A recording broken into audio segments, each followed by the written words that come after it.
All right, so let me first address why everything feels relatively fine right now.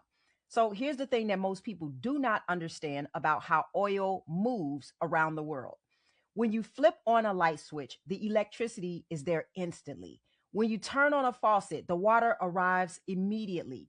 So most people assume energy works the same way. Something happens in the Middle East on a Tuesday, and by Wednesday, you feel the pump. That is not how oil works at all.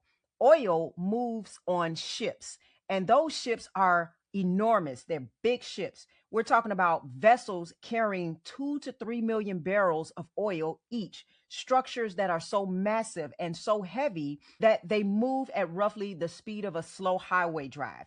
And the routes that these ships travel are not short.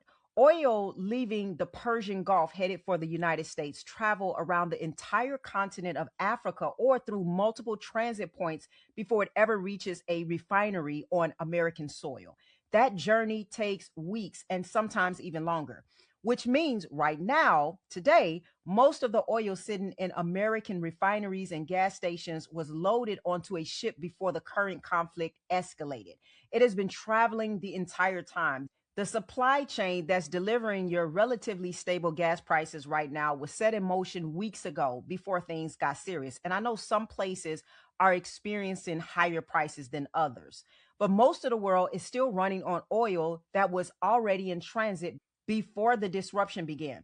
Now, here's where it gets very important because on top of the natural delay in the pipeline, there are two additional things artificially holding prices down right now that most people have no idea are happening. And again, some places may be higher. But the first is stockpile releases.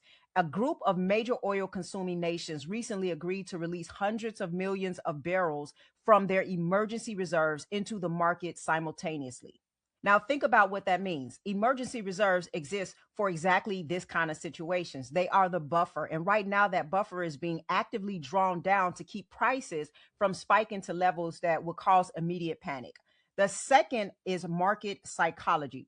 Every time there's a signal like a statement about potential negotiations or a headline suggesting the situation might resolve quickly, oil traders who are betting on future prices sell those positions down.